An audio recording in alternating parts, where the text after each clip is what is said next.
video kali ini kita akan membahas tentang review One Piece Verse 86.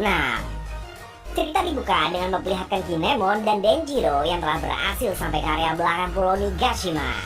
Di sana, sarung pedang merah Oden yang lain telah menunggu kedatangan mereka berdua. Para sarung pedang merah Oden yang lain itu baru saja selesai bertarung melawan Kanjuro. Hasil pertarungan dimenangkan sarung pedang merah karena Kanjuro telah tumbang bersimbah darah di tanah yang bersalju. Walaupun menang melawan Kanjuro, tapi terlihat sebagian sarung pedang merah terlihat menangis. Wajar saja, mengingat Kanjuro adalah mantan teman mereka yang telah lama bersama-sama. Tentu saja sarung pedang merah sangat marah kepada Kanjuro atas perbuatannya. Namun, mereka juga tetap sedih melihat Kanjuro yang telah tumbang. Kenangan-kenangan indah bersama Kanjuro pada masa lalu kembali terbayang di benak mereka, membuat keadaan semakin memilukan. Kinemon yang tiba di sana menutupi kepala Kanjuro dengan topi yang dia gunakan. Mungkin sebagai bentuk penghormatan. Kalau melihat keadaannya, besar kemungkinan Kanjuro telah tewas. Oda Sensei memang jarang membuat karakter mati. Tapi kali ini cukup meyakinkan bahwa Kanjuro benar-benar telah kehilangan nyawa. Di sana, Kinemon dan Denjiro terkejut saat melihat Izo, karena mereka tidak menyangka Izo akan datang. Sudah lama juga mereka tak bertemu, maka pertemuan kali ini terasa sangat bagus. Selain untuk menghormati rasa rindu, Izo bisa menambah kekuatan tempur pasukan mereka. Kinemon bertanya, apakah Izo sudah siap mati mengingat pertempuran kali ini benar-benar berbahaya? Mereka akan bertaruh nyawa. Izo pun dengan mantap menjawab bahwa dirinya sudah bosan hidup sekarat, menandakan dia siap mati kapan saja. Setelah Kanjuro berkhianat, posisi sarung pedang merah Oden yang berjumlah 9 orang menjadi tak lagi lengkap. Namun, kedatangan Izo bisa mengisi kekosongan dalam posisi tersebut. Mengingat Izo pun dulunya adalah salah satu bawahan kepercayaan Kozuki Oden. Sementara itu, Kaido sedang bertanya sekali lagi kepada para bawahan Orochi. Mereka harus memutuskan akan ikut Kaido untuk menguasai dunia atau melawan Kaido dan mati bersama Orochi di Pulau Onigashima. Kaido memahami samurai memiliki kesetiaan yang kuat, sehingga Kaido akan tetap menghargai walau mereka melawannya. Namun, alih-alih melawan Kaido, para samurai yang dipimpin oleh Hote dan para ninja yang dipimpin oleh Fukurokuju dengan sangat mudah tunduk kepada Kaido. Beberapa kru Kaido bersyukur mendengar keputusan para samurai dan ninja, karena mereka yang telah berteman pasti tidak enak rasanya bila tiba-tiba harus saling bunuh di sana. Lain halnya dengan kakek Hyogoro yang merasa kesal melihat para samurai seperti itu, karena mereka menunjukkan tindakan yang tak pantas. Salah satu kelebihan samurai itu memang terletak pada kesetiaannya. Tak peduli walau mereka melihat Orochi telah dipenggal, jika memang mereka samurai sejati, maka mereka akan memilih melawan Kaido dan mati bersama Orochi. Namun, mereka justru memperlihatkan hal sebaliknya dengan tunduk kepada orang yang telah menghabisi tuan mereka.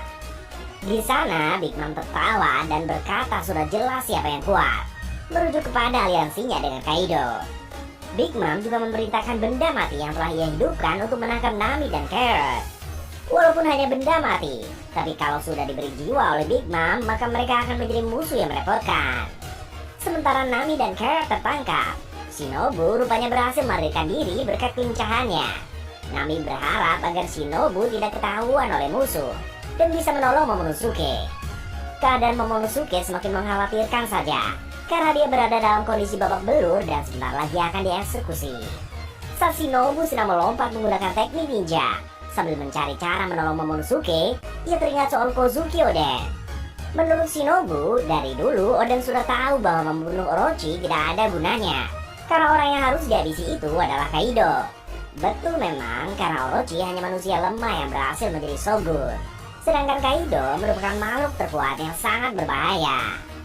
Di atas panggung, Kaido bilang bahwa sekarang ini Wano Kuning telah kehilangan shogun karena kematian Orochi dan telah kehilangan samurai karena mereka telah tunduk kepada Kaido untuk menjadi bajak laut. Para penduduk ibu kota bunga yang bodoh yang sementara berpesta tak tahu bahwa malam ini adalah malam terakhir bagi Wano Kuning. Kaido juga berkata bahwa dia selalu berpikir, mana mungkin anak cengeng seperti Momonosuke merupakan anak dari Kozuki Oden. Kaido pun bertanya siapa nama dari Momonosuke. Kaido akan membatalkan eksekusi bila Momonosuke mengaku dia bukan anak dari Oden dan Toki. Artinya, hanya dengan berbohong saja maka nyawa Momonosuke akan diampuni. Sebelum Momonosuke menjawab pertanyaan tersebut, diperlihatkan Luffy dan Yamato yang sedang berlari sambil menghajar beberapa kru Kaido.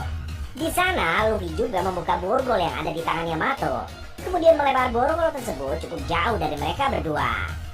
Para Tobiroko seperti Huisu dan Ulti telah mendapat laporan akan keberadaan Yamato dan Luffy, sehingga mereka pasti akan segera ke sana secepat mungkin. Ulti sendiri sudah tak sabar ingin membalas Yamato, karena ia sangat kesal akan perbuatan Yamato beberapa waktu lalu yang membuat Ulti pingsan. Di tempat lain, Usopp dan Franky dalam tank yang telah bertransformasi telah dikepung. Mereka sepertinya melihat sosok raksasa, yang pasti itu Numbers. Berbahaya juga bila Usopp dan Chopper berada di kawasan di mana para Numbers berada. Menarik untuk menantikan apa yang akan dilakukan oleh Usopp dan Chopper nanti. Bisa jadi mereka akan melawan Numbers menggunakan seluruh kekuatan yang mereka miliki, dan akan memanfaatkan ketangguhan tank yang telah bertransformasi seperti robot itu. Sementara itu, para Saru Pedang Merah Oden telah memasuki istana Kaido. Mereka mulai menyerang para kroco yang menghalangi jalan. Di tempat yang terpisah-pisah, terlihat Law sedang berjalan bersama Beppo. Kid telah mengajar kru Kaido, dan Zoro yang sedang fokus untuk bertarung. Sedangkan Momonosuke yang tadi diberi pertanyaan oleh Kaido ternyata akan kenangan bersama Toki, Oden, dan Luffy. Momonosuke memutuskan untuk tidak berbohong. Dia bilang soal makna kata Momo yang berarti tak terkalahkan. Tak sampai di situ, Momonosuke bahkan meneriakkan dengan lengkap namanya adalah Kozuki Momonosuke, orang yang akan menjadi Shogun Warukuni. Kaido tampak kesal mendengar jawaban dari anak itu. Sementara para kru Kaido tertawa terbahak-bahak. Mereka menduga Momonosuke akan berbohong agar bisa selamat, tapi hal tersebut tidak dilakukan. Momonosuke tak bisa berbohong, karena kalau sampai dia berdusta soal identitas aslinya di sana, maka dia akan sangat malu saat bertemu Oden dan Toki di akhirat nanti. Momonosuke sebenarnya ingin bertemu dengan Hiyori dan dia juga tak mau mati serta tak mau menangis di tempat itu. Namun, Momo tetap menangis dan merasa dirinya akan mati sebentar lagi, sehingga tak mungkin dia bisa bertemu dengan Hiyori.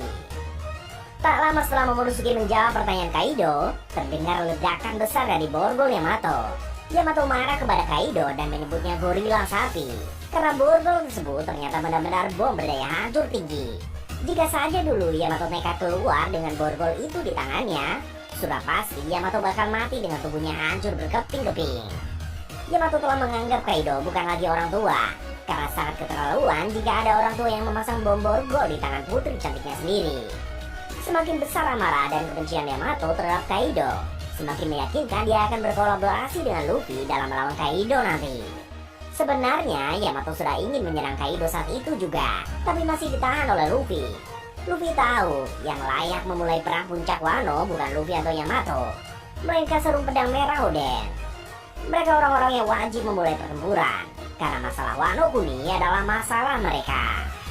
Dengan cepat, Sarung Pedang Merah Oden sudah berada di belakang Kaido, sesaat sebelum Kaido mengeksekusi Momonosuke. Anak itu boleh lega, karena kedatangan Sarung Pedang Merah membuatnya tidak jadi dieksekusi mati. Tiga All-Star Kaido terkejut melihat kedatangan Sarung Pedang Merah Oden. King langsung menyadari identitas mereka.